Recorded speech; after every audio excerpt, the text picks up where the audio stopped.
So I'm going to reintroduce myself. I'm Ryan Toomey. I've been at the University of South Florida for about 15, no, actually it's about 17 years now. I started in 2005. So, and I'm in the Department of Chemical, Biological and Materials Engineering. And, I'm going to sort of take you through a little bit of my journey in getting my very first grant funded. And it's kind of a scary experience, but that I'm going to basically, my message is that everyone eventually gets funded, and it comes down to your effort. And so, I know that not everyone is in engineering or maybe not a science background. So I've tried to keep this as general as possible because there are, a few things that I would like to get across in terms of not making some of the same mistakes that I have made. So let's see, this chat window is on my screen here.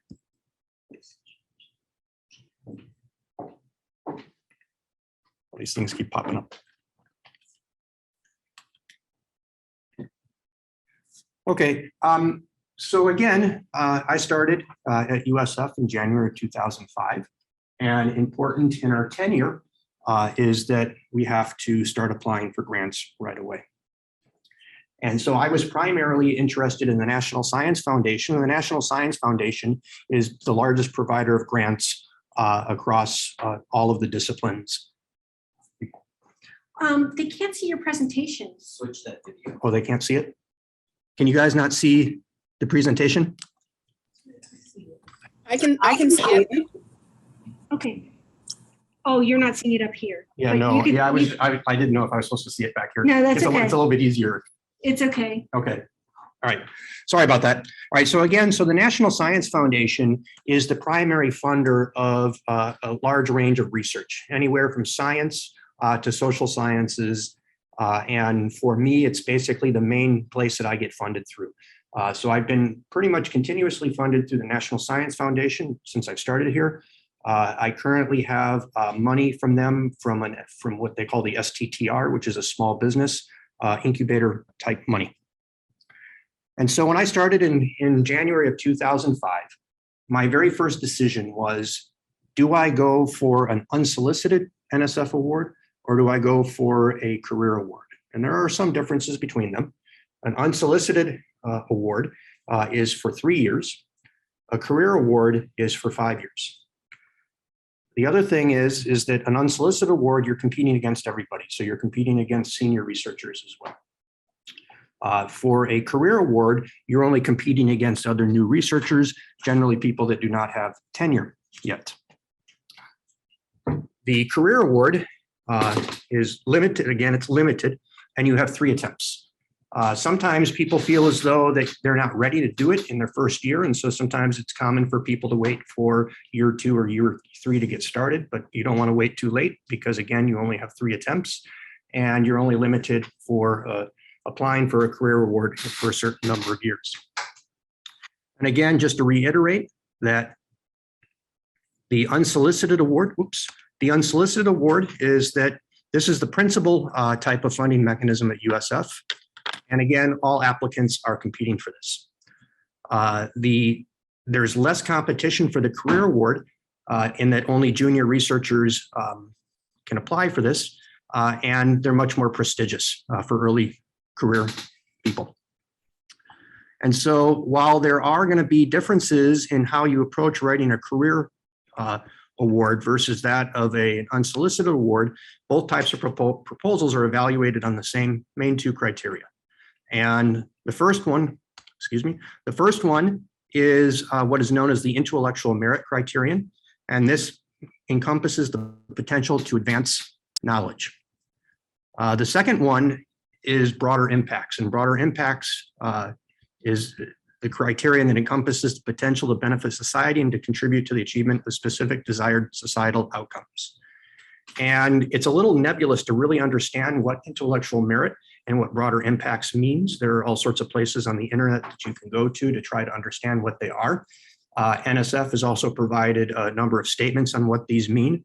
Generally, and what I'll get into a little bit later, if you really want to understand intellectual merit and broader impacts and how they're evaluated, your best bet is to serve on a panel.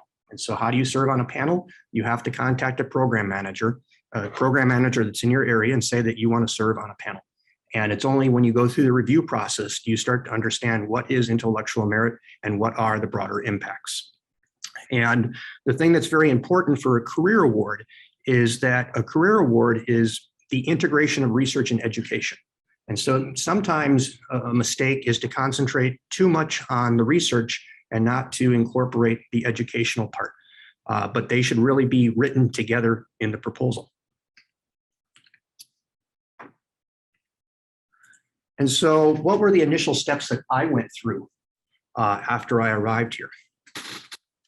I had a vague idea of what I wanted to do. And I had done a postdoc, and so I had sort of taken an idea from my postdoc, and I knew that I wanted to expand this and turn it into a career proposal.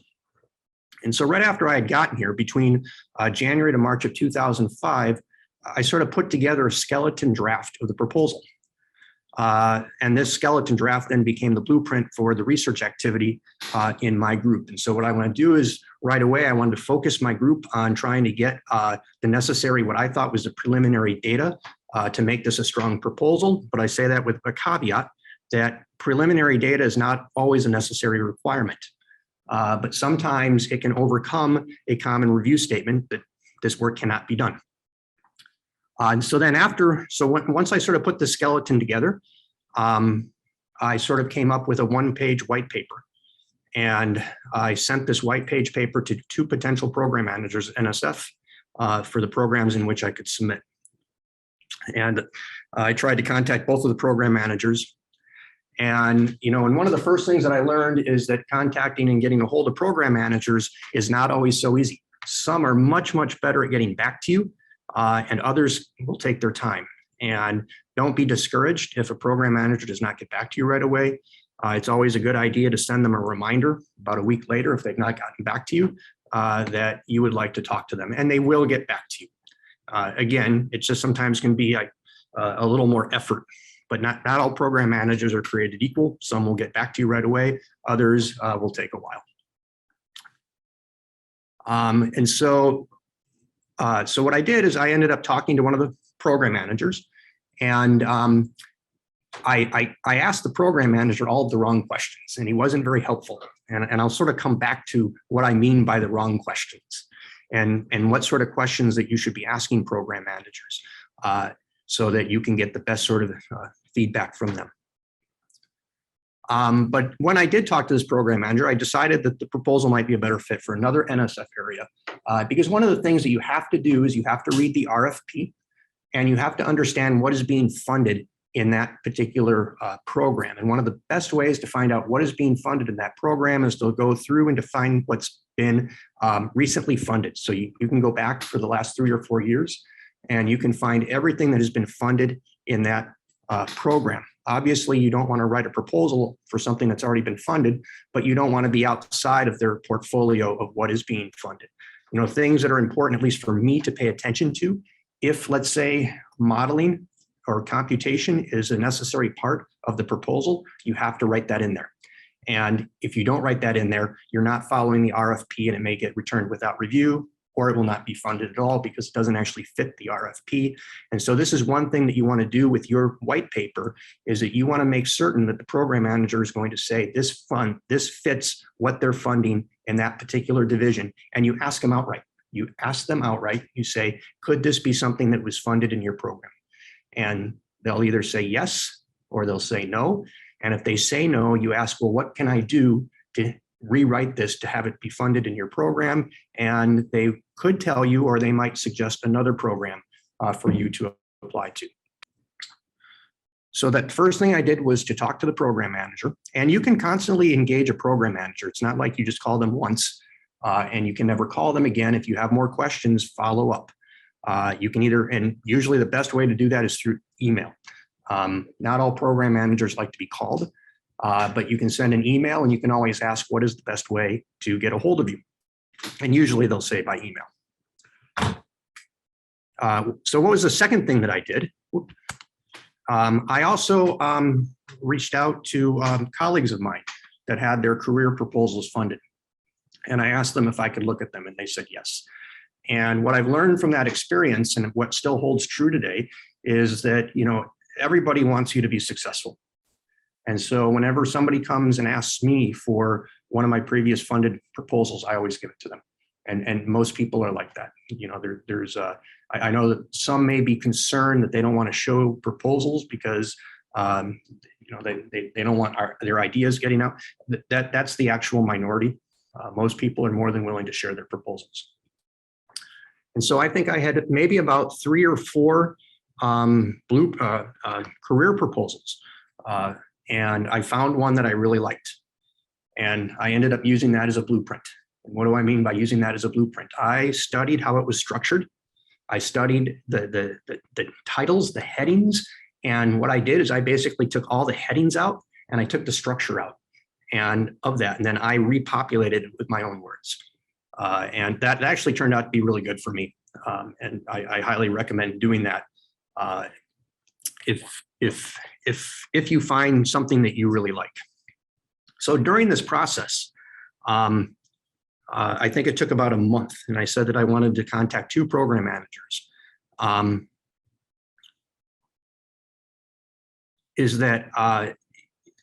was able to I had better questions at this particular time. And what became evident after talking to the second program manager is that I could submit this proposal to both programs. However, I could not write the same proposal and submit them to both programs. I would have to make them program specific. So the 2 that were available to me at the time were DMR polymers, and the other one was it was a CBET. It was the transport division, I believe it was. And so the one thing that I knew is that in neither of them could I introduce new chemistry. So we actually had to use chemistry that was already established. And if we were going to do new chemistry, that would preclude it from funding in either one of these divisions. And that's only something that you can get out of talking to the program managers. And both program managers told me that we had to use established chemistry. So that was actually very good advice at the time. And that's the sort of questions that your program manager can answer if you can ask basically the right questions. And so how did I stumble upon that question? Because I also we were developing new chemistry as well. And I asked them if that would be an okay addition to the proposal, and both program managers said no. And then finally, the thing that, I really want to emphasize here is that, it's really important to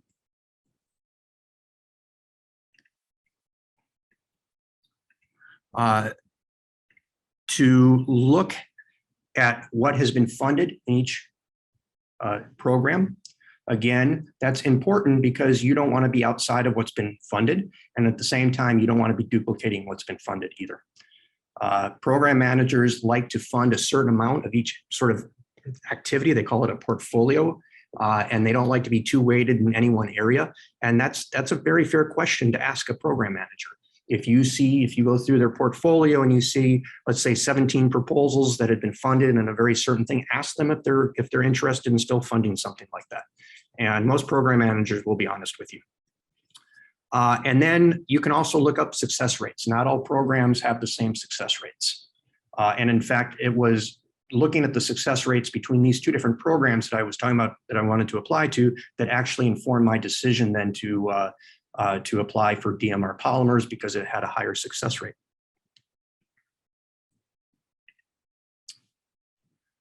Of course, that wasn't a process that came right away, but after I talked to both program managers, I was still unclear. But I spent the next 2 months basically polishing the proposal.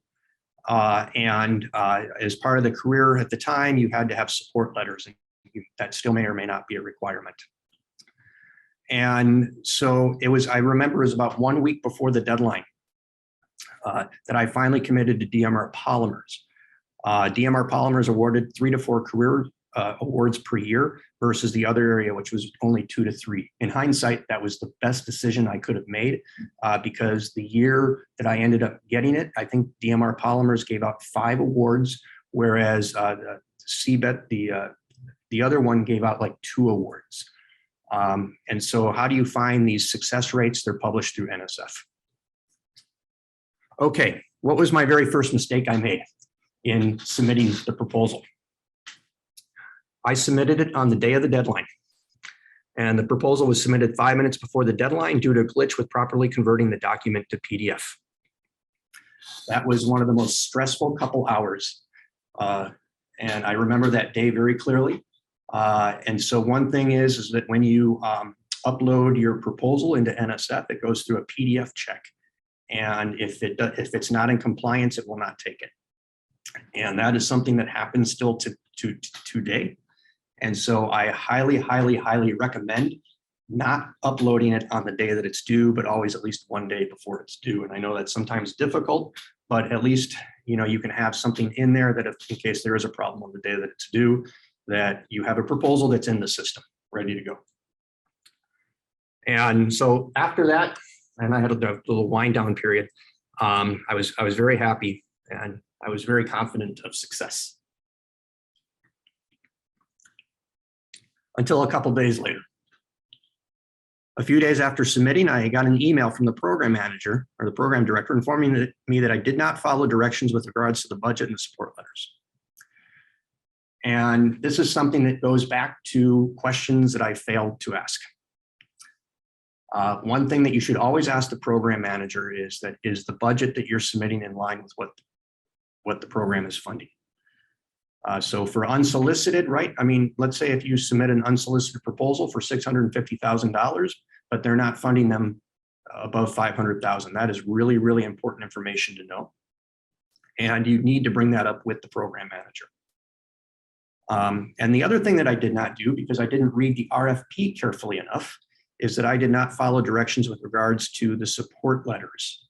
And I had to remove most of the support letters associated with the proposal. And that was my fault because, again, I did not pay close attention to the RFP. And so what about the budget? I had submitted a $600,000 budget. He informed me that they're not funding above $480,000. And why is that a problem? The problem is that the reviewers may make a decision that the scope of work cannot be accomplished with $480,000. And they will not fund it because of that. So what does that mean? So let's say if you're proposing something that's $600,000 and the program manager says we're only funding up to $500,000, well, you know, you have to write the proposal with that in mind. So lesson learned, follow directions. You know, we all still make mistakes. Sometimes we don't follow directions, but just by following directions and communicating, you know, any questions with the program managers can save yourself a lot of difficulties after submitting the proposal.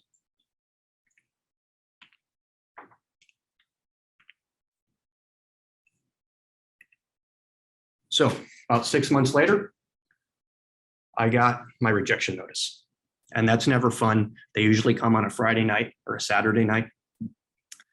And I'm going to read to you the panel summary, because the panel summary is usually sort of what the panel is.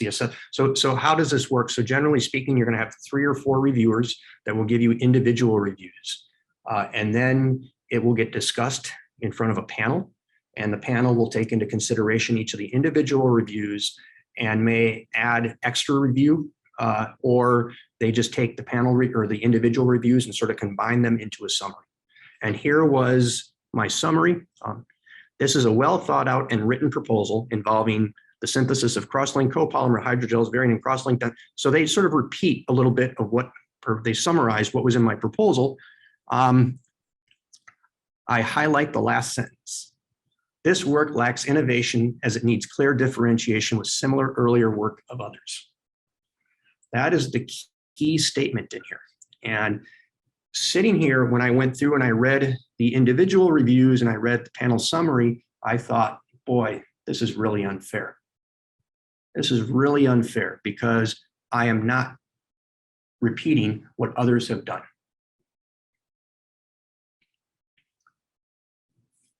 All right. So in hindsight, what did I end up doing? I ended up contacting 4 or 5 of my colleagues, and I had them read my proposal. This was another big mistake that I made, and that I had submitted my very first proposal without having any other human reading it. And again, you may not be in my area, but my first problem was the title. Connecting macromolecular adsorption phenomena to the volume phase transition of intelligent polymer network films. I'm going to tell you that means absolutely nothing. It's just a bunch of jargon. It's not enough to get anybody excited. And then the very first paragraph, it says, to address the challenges of engineering soft surfaces with on and off capabilities and to lay the foundation for smart surfaces with bind and release properties, the proposed effort, a career effort, aims to establish an innovative long-term program for studying yada, yada, yada. It's not saying anything. This is very general. Half of the proposals could start off with this exact same paragraph. I mean, this is what that's what this program funds. I didn't actually tell them, I didn't tell anybody what I'm doing in either my title nor in the very first paragraph of my proposal. I didn't see that right away. But what did I end up doing? Well, I reached out to program managers to see if I could serve on a panel. And again, that is the best learning experience. So you can have others review your proposal, which is a good thing, but there's nothing better than serving on a panel because you get to see the nuts and the bolts of it in real time. And what I learned in serving on an NSF panel is that there is a clear difference between proposals that are lacking and those that are not lacking, meaning a bad proposal versus a good proposal. But to be fair, in any one panel, only about 30% of them are really bad. The other 60% are really good. And so the question is how do you distinguish these 70% of the good proposals? Well, the distinction, it can be quite subtle. Sometimes you, and even though you're in a panel, don't necessarily understand why certain proposals rise to the top.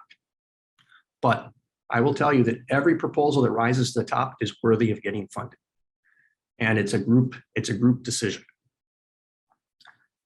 And what were common things that basically would hold an otherwise good proposal back? And you would see these little statements, just like I had in my review statement, that they didn't think it was innovative. And you're like, well, what does that mean? And this is also another, where they'll say that it's Edisonian, meaning that there's not a true reason for doing this, but it's kind of like you're trying to find something, in a haystack, by finding a needle in a haystack. That's a common criticism of an otherwise pretty good proposal. And also, of course, this work already duplicates what others are doing. That's a very common review statement of otherwise good proposals. Now, here's the frustrating part. Reviewers do not always justify their reviews. Others on the panel may challenge, but if the PI does not explicitly address how this work is distinct from similar work, these statements will doom an otherwise great proposal. So even though my first attempt was well received, I never actually answered, how is my work distinct? And what is it that I'm actually addressing that nobody else is? And then it was sort of then through this panel discussion, right, that I was able then to sort of better understand what intellectual merit and broader impacts are. Again, there's no substitute. You have to serve on a panel. And it's, if you're I don't know the level of everybody, if you're a graduate student, a postdoc, or if you've just started in your faculty position, it is never too soon to write a program manager. If you are a graduate student and you're starting your academic career soon, you can always reach out to a program manager now and say that you're going to be transitioning and you'd be very, very willing to serve on a panel, in the next year. Sometimes they'll say yes, sometimes they say no. But if they say no, that's it's not necessarily a bad thing. You just say, well, please, keep me, in the, I'm still interested. So if you ever need me in the future, please let me know. And international postdocs are on peer review panels. So can international students serve if they're in the, they can serve on ad hoc reviews. And I think that in certain situations, program managers will reach out to international our international colleagues as well. So I have served on panels in which we've had international contributors. Okay, so then what did I do? So after I served on this, I basically served on this panel. I came back and you know, to be honest with you, I was a little frustrated because I sat on this panel and I was like, oh boy, this is a lot tougher than I thought. This is a lot tougher than I thought. Because what I really have to do is that I have to prove to them that this idea is the best idea and it needs to be funded. And how do you say that? You can't just say, oh, this is the best idea. That doesn't work. You have to justify it. So I ended up sending my proposal out to, I have 5, it was either 4 or 5 trusted colleagues. And they gave me really good feedback. In fact, one of them completely destroyed my proposal. Didn't destroy the idea, but destroyed my approach. And it was in that process that it actually gave me the confidence to rewrite the proposal, but to rewrite the proposal in a way where I could clearly communicate what it is that we were doing and why this should be funded. And so I'm going to give you now the modified proposal. So all of a sudden, my title changed. It had to change. My title became Responsive Surfaces with Built-in Logic. And even though you may not know what a surface is with built-in logic, it sort of gets your attention. Well, what does he mean by built-in logic? And so in my objectives, right now, all of a sudden, I'm using my. Okay, I'm owning this. So my proposed career effort will establish a long-term program to design, construct, and study intelligent cross-linked polymer films. The research outcomes will provide the groundwork to rationally design active surfaces with controlled response logic, and it will enable students with both the critical thinking skills and tools to become leaders in materials and interfacial engineering. Specific areas that motivate my interest in smart surfaces include catch and release applications for controlling and directing absorption phenomena and polymer networks that amplify their nanoscale environment into a macroscopic volume phase change, either for sensing or feedback purposes. And so what I've done here is that even though I haven't gone into much detail, I've just sort of set up what the rest of my proposal is going to be about. I didn't do that in my last one. You know, I was too general. But now that I've included, and not only that, but now I have references in my very first paragraph as well. And so then I'm going to go back to these references, and these references are going to help me then to justify the work that I'm proposing. And so what do I mean by that? So if we go to the rejected proposal, right, I had basically these 2 questions. And it was to establish the design criteria by which to create successful application of smart polymer layers. We need to establish fundamental relations in 2 key areas, and I have them here.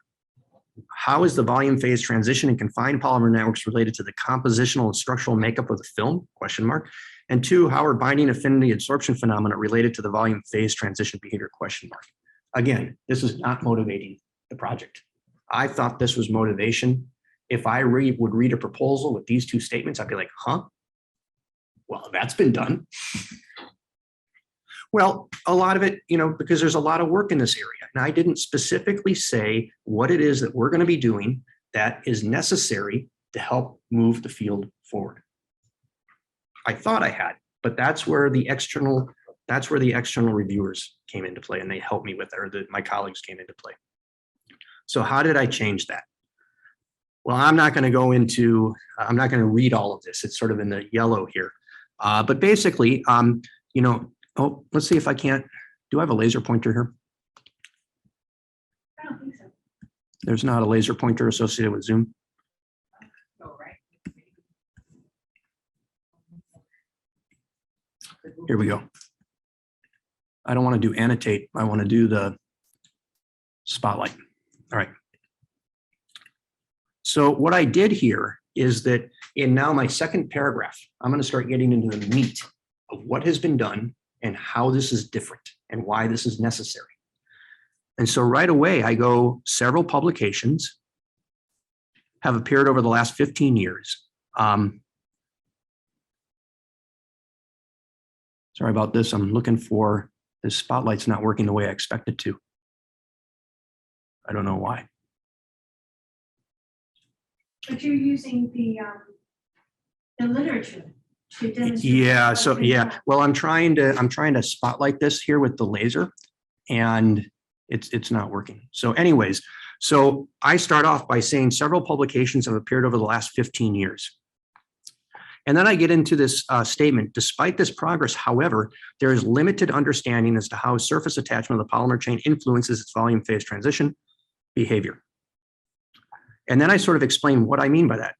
Confinement alters the ability of the constituent chains to swell compared to their bulk unconstrained counterparts. As a consequence, and I sort of had brought up a juxtaposition here, as a consequence, the dramatic changes in bulk phase transitions do not necessarily translate to those observed in surface attached configurations, which is true. So what we did know is that, and I've used the word constrained, so if you have something that can freely swell, you can get these really, really large changes in properties. As soon as you take that thing and you attach it to a surface and you shrink it down to microscopic dimensions, you no longer get these dramatic changes. And the question is why?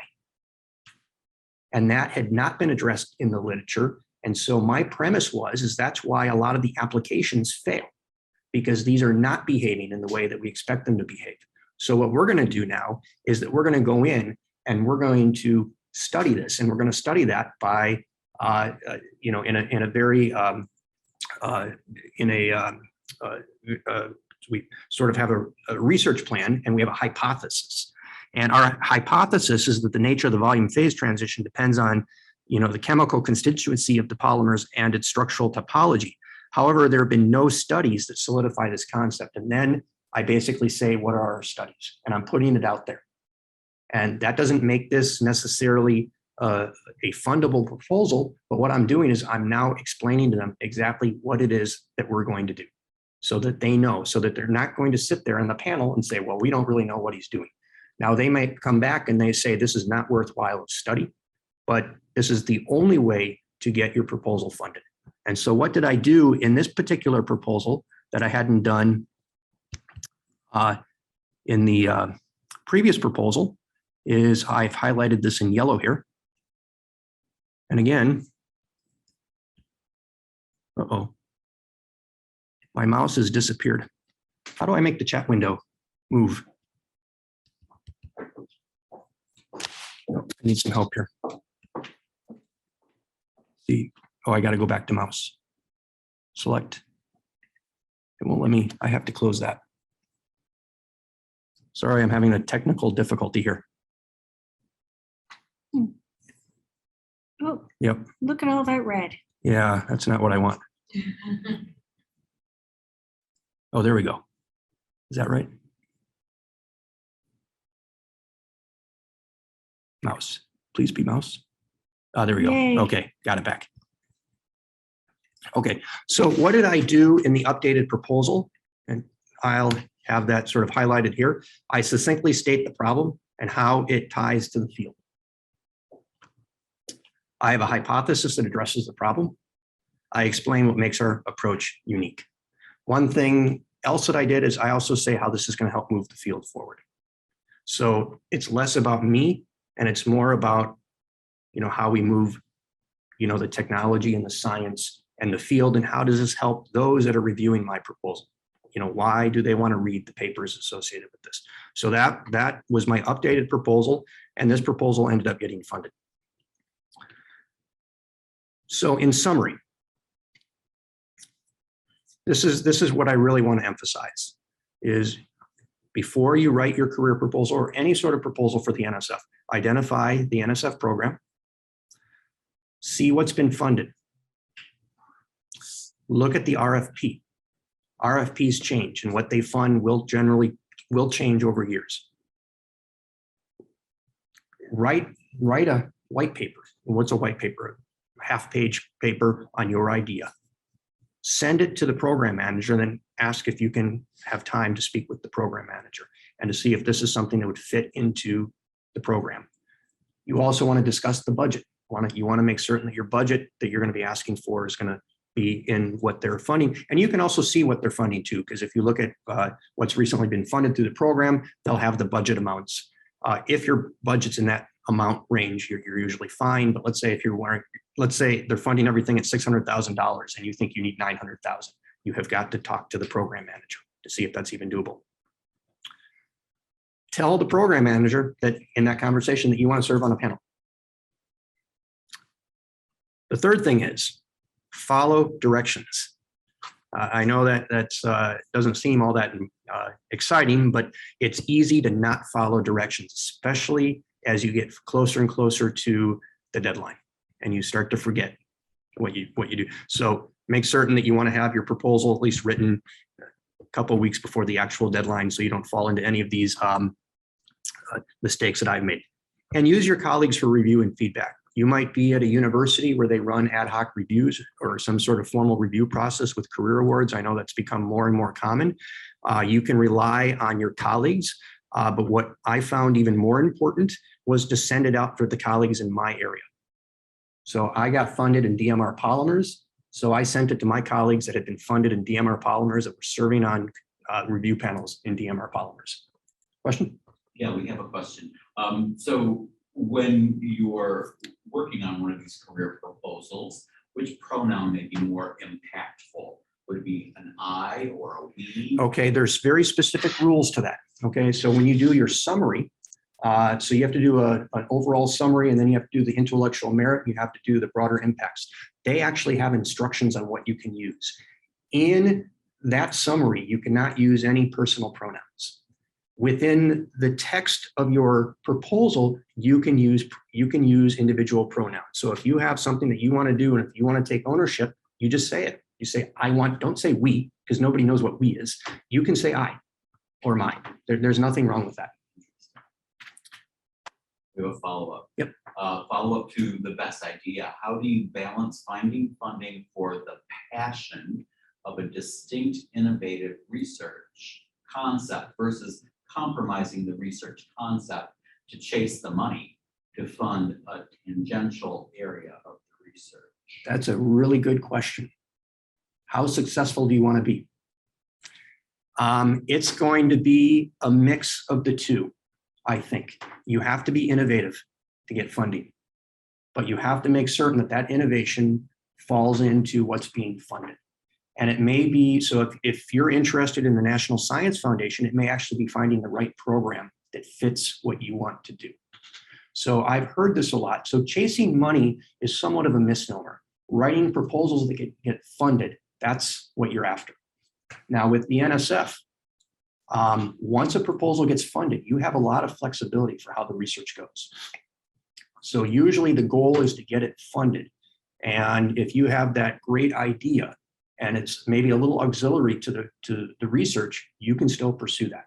That's not a problem. So it's really about trying to get the proposal funded. Does that answer the question? Yes, thank you very much. All right, so again, use your colleagues for review and feedback. This does not guarantee success, but it will help with some of the shortcomings that I had brought up in the proposal, such as this is a well-written proposal in a crowded field. I am not certain if it advances the field. I put that in quotation marks because that's something else I got on one of my reviews. So even senior researchers will suffer from the same problem. And and if you want to know success, right? And I mean, there are some people that are very good at grantsmanship, and they'll get 50% of their proposals funded. There are others that may not be as good on grantsmanship, and they'll get 10% of their proposals funded. Now, grantsmanship, what does that mean? That has different distinctions for different programs. And I've had colleagues that have been very successful in one program and not successful in any other programs. So they seem to know how to write for one particular program, but that doesn't transcend across different programs. Now, I know others that have been equally successful across many different programs. And I think this goes back to, it's not necessarily because they have innovative ideas all the time, but they know how to write proposals to get funded. And again, that's key. And I think if you sort of follow, and there are certain traits, right? And some of the traits that they all have in common is that they keep in contact with the program managers. They serve on panels. They're active in their community. The community are the people that review your proposals.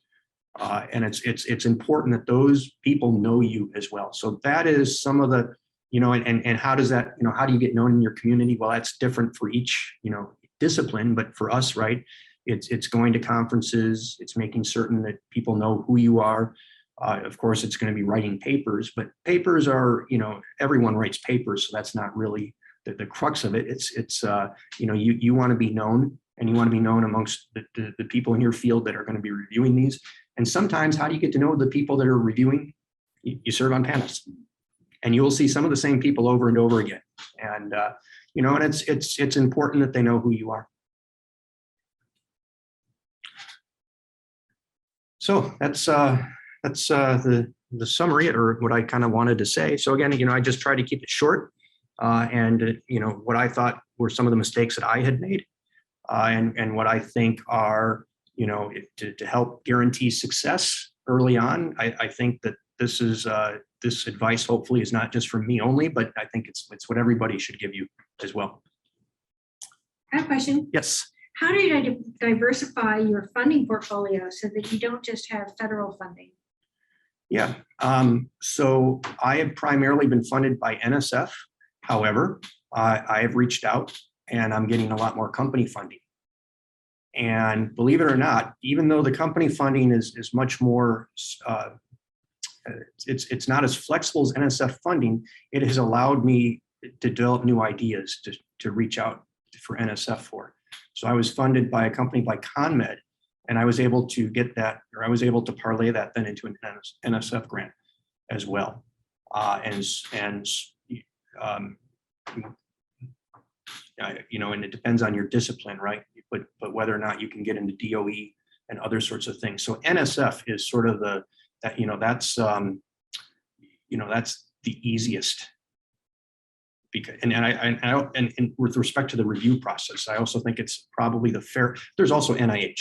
And if you're NIH oriented, some people prefer that how they do reviews through NIH more so than NSF, because in NIH, your study section basically consists of the same group of people. So each time you submit your proposal, it will go before the same people. Whereas in NSF, panels are usually different each time. So the feedback that you get from one panel may not necessarily, even if you address that particular feedback. Oh, and that's the other thing that I want to say. When you get your reviews, be very critical of the reviews. There may be important things in those reviews, and there may be a lot of stuff that's not important, that if you address, it's irrelevant.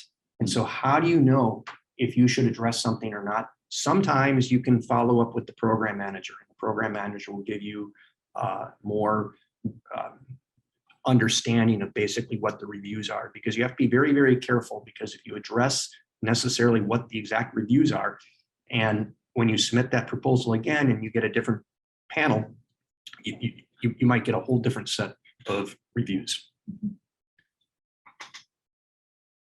So we have another question, Dr. Chui. Yes. Program officers strongly encourage us to reach out to them well ahead of time. Until a week ago, I was not planning on trying the NSF career this summer for the first time.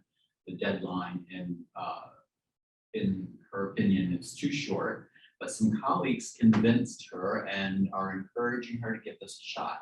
So based on your experience, what are your thoughts? Too tight timing for a submission deadline of July 27th, and to reach out to the program officer? Okay, I'll ask another question. Do you have a proposal written? No. All right. Do you have an idea of what you would want to write on?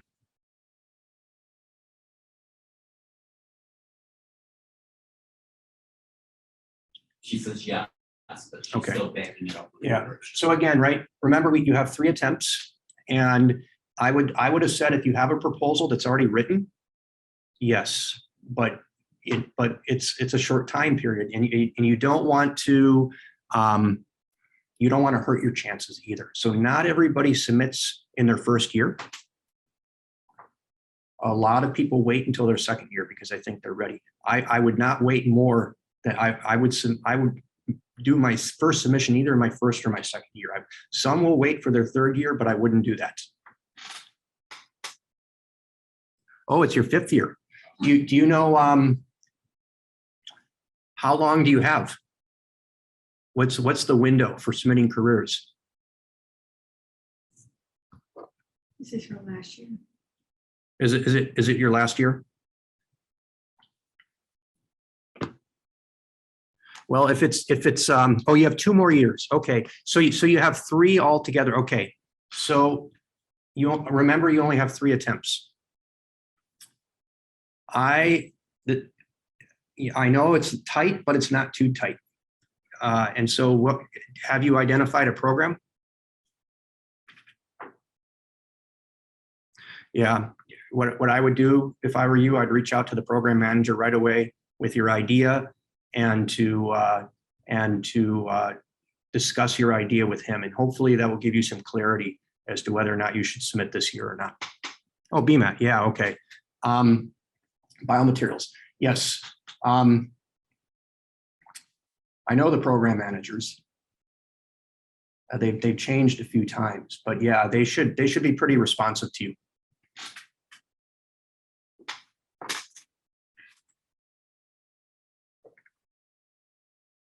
Okay. Did you find the meeting useful? Okay, good. I like the first piece of advice that you gave, Dr. Toomey, on early career grants. Mm-hmm. To apply for early career because you're then competing against other early careers. Right. Whereas if you're applying for an R21 or a parent grant at NIH or NSF or any, then you're competing against the best of the best. So it's everybody, right, in all of their fields. So well, right now, especially in this funding environment, they are awarding career awards. You know, I think like 25–30% of those that are applying are getting them. That is much, much higher than in any time. You know, I think that changed a few years ago, mm-hmm, where NSF made a decision to fund more career awards. So I always recommend it. And almost every major sponsor has an early career mechanism. Yes. So at NASA, at NEH, at NEA. DOE. Mm-hmm. Yeah. Yeah. So if you're not familiar with the early career mechanism, then you could reach out to your sponsor research person, or there are also websites that list early career funding opportunities for all fields. And Dr. Toomey or Sandy, could you please provide some suggestions for postdocs that could be prepared for generating ideas for proposals? Talk to the person you're working with, the PI or the professor. That's what I did. You know, it's there's nothing. Yeah, I basically when I was a postdoc, I was developing ideas. So I actually wrote before I did my postdoc. I actually wrote a proposal for the advisor that I was going to be working with, and it was through those conversations with him that's what became my career proposal. So I think that's a great place to start if you're comfortable doing that. Having really great faculty mentors can make all the difference. Yeah. Well, thank you, Eva. I'm glad you got something out of it. Last question. Well, for me, are you willing to share your career proposal with the participants for training? Oh yeah, absolutely. Now, I will. But when you see my career proposal, there's a couple caveats. It was written in 2007. How things it's a little different now as to how you have to write them, but I have no problem sharing it. Thank you. David, do we have any other questions? I'm not seeing anything in chat right now, no. Okay, well, we're going to give them a last call for questions. Wrap up at 4 o'clock. Between 4 and 5 o'clock today, is their opportunity to write their weekly assignment. They have a weekly assignment. It is posted in Canvas, and they have the tool, which is the training activity guide.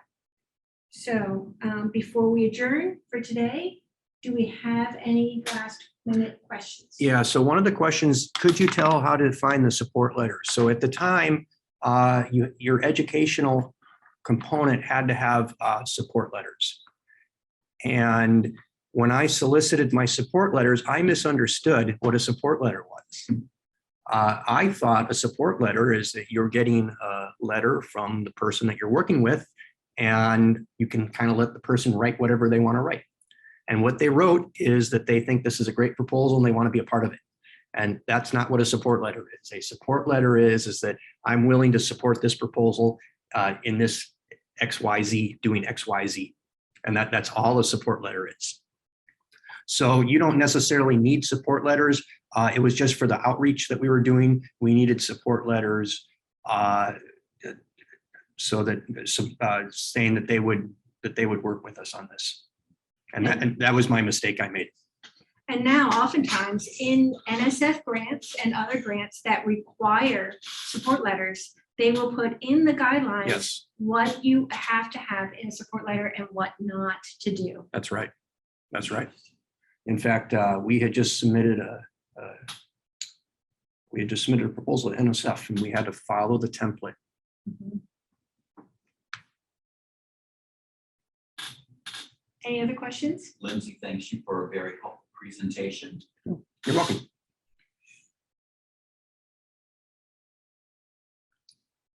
I have nothing in chat right now. No, excellent.